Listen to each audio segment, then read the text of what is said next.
radiouniversal.com.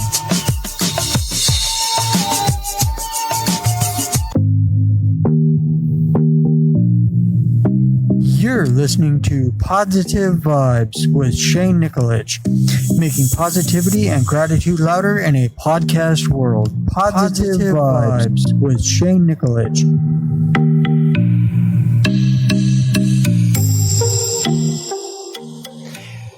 Good morning and welcome to this week's episode of Positive Vibes, making positivity and gratitude louder in a podcast world.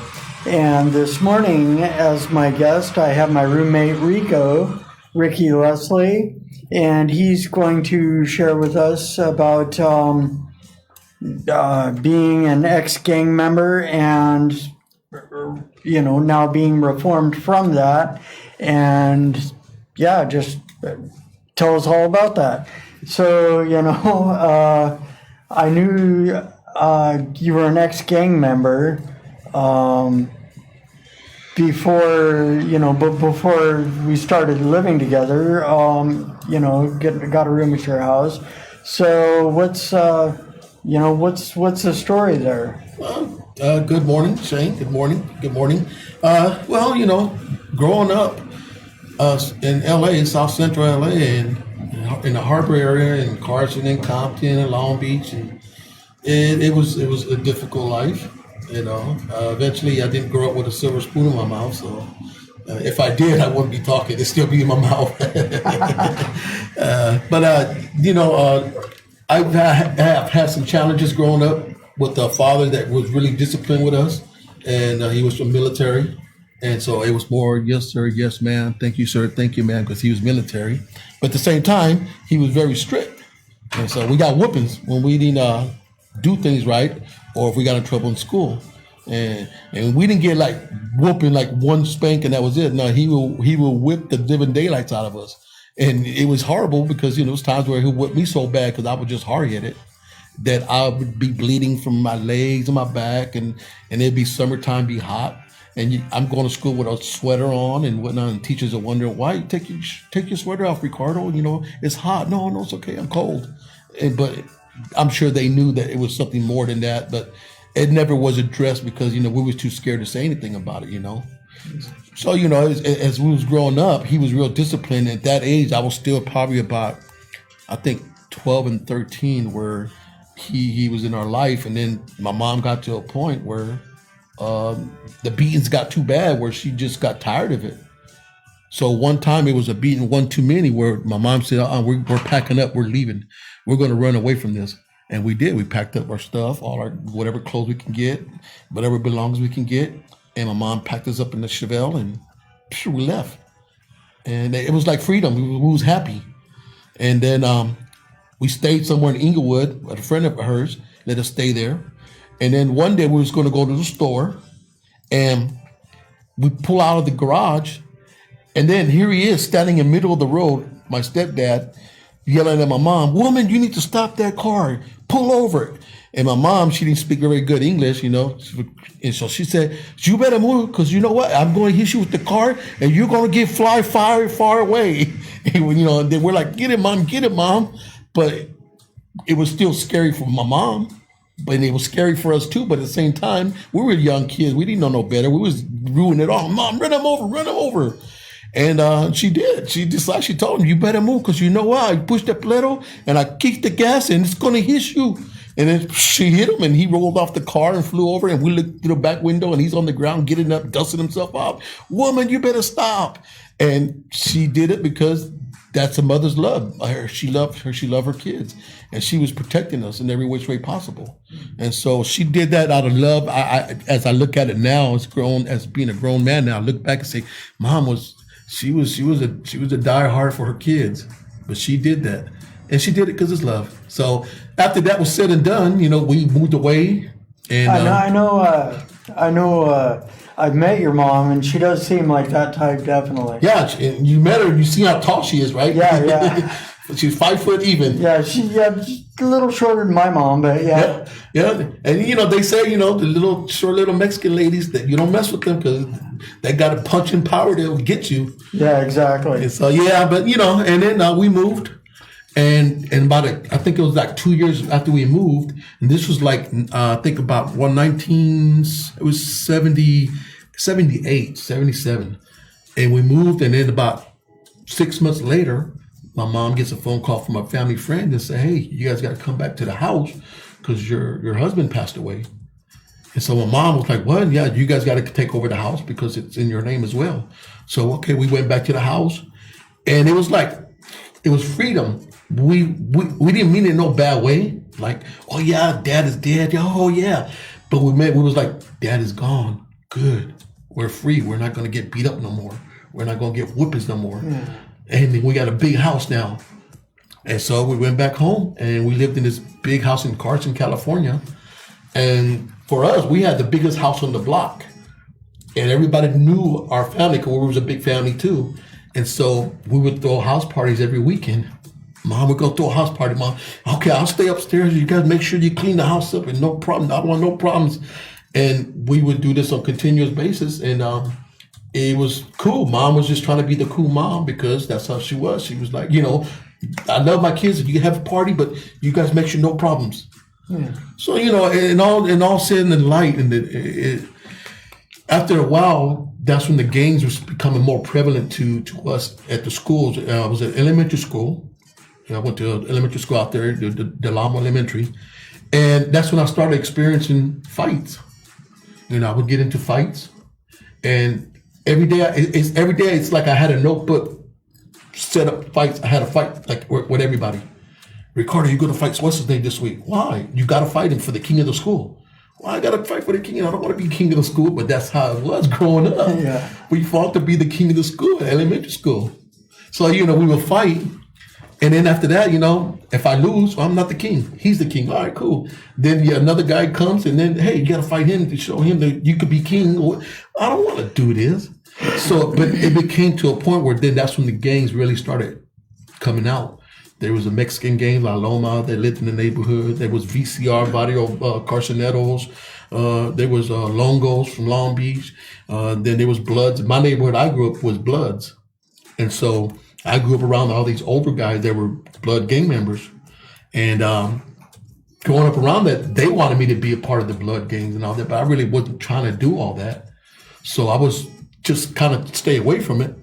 But I had family members that were involved in it. They were gang members, so they would always come over to the house and, and they would always say, hey, what's up, little blood? You're going to be from the hood. No, I'm not going to be from the hood. No, I'm just going to go to school. So, Carson was really getting bad with Blood gang members. And then they had Crip members that were not too far away from us in another neighborhood called Delamo. And they had a 190 East Coast Crips. And so then he had Centerview, another little gang. And then once you get past Delamo, you get to Compton. And then once you get to Compton, Compton was more, you can leave one corner to another corner. And it was just a Blood gang here, Crip gang over here, go right across the street, cross over again, Mexican gang there, Blood gang there.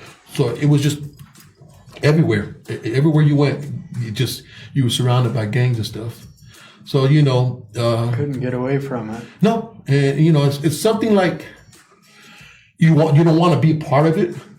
But if you don't, then you're going to get beat up or get bullied and stuff. And then if you get bullied, then, if you don't fight back, then you'll be looked at as, he's a punk, he's a sissy, he's nobody, man. We can beat him up every time. And like I said, I have fights every day. Every day I have fights. So, then got to junior high school. And that's when I really started experiencing, gangs and stuff. I ended up took a BB gun to school because I thought it was cool and got in trouble. So my mom got mad, you don't go nowhere. You stay home. You can't go to the park. And Mom, it was just a BB gun. No, they could have shot you, whatever, this and that. And then time went along, and then I started hanging around with gang members, at junior high school.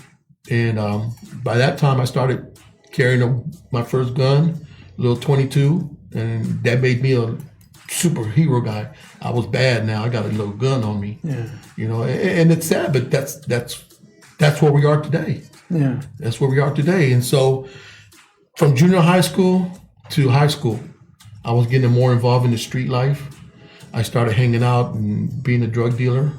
And me and my homeboy that I kicked it with, me and Slim, we came a long ways. We were both out there making money because I thought it was okay. I don't glorify it now, but I look back and see it and I say, well, dang, I did that because my mom didn't have enough money to buy us shoes. So it was the only way that we was going to buy our own shoes. And my mom couldn't afford it. Back then we had Payless. So that's, if you got Payless shoes and you went to school with some Payless shoes on, people's gonna make fun of you. Oh, you got some Payless, some fake Reeboks, those are fake Nikes, man. You got Nikes. You don't got Nikes. You got Nikes and Nikes, and they make fun of you. This is what I used to do when I was in junior high school. I would find somebody's Nikes they threw away in the trash, and I would go and cut out the Nike emblem. And I get super glue and put it on my tennis shoe like from Payless and stick it on. And people will see me be like, hey, you got some Nikes? Yeah, I never seen those before. It's the brand new one, man. You won't see these. It's the only one they had. Well, I remember, you know, you say that and it's like about Payless shoes. And I remember being in junior high and my stepmom would get our school clothes at Kmart. And or some of them anyway, and so I'd go to school wearing, you know, shoes that came from Kmart, and I'd get razzed on by, you know, by you know, kids at school, and they'd be giving me a bad time because I'm wearing, you know, shoes that weren't Nike and all this, you know, like they have. And it's like, you know how that feels. It feels bad. I don't care. They're good shoes. You know, I run around the track just the same, you know, or at least walk around the track. Hey, that's how I felt too, man. I used to get picked on and stuff. So like I said, you know, from junior high school, started hustling and then got to high school. And I did good in high school. It starts out from 10th grade to 11th, 12th grade. 10th grade, I did okay. 11th grade, that's when I started getting in trouble. I would fight with the security guards at the high school, get chased by the security guard from another high school. I'd go over there, go fight with somebody else. And then by that time, I'm running the streets. And my senior year, I end up just giving up. I didn't have a father figure in our life. So my mom, you know, had boyfriends, whatever, but they were okay, but nobody that we liked.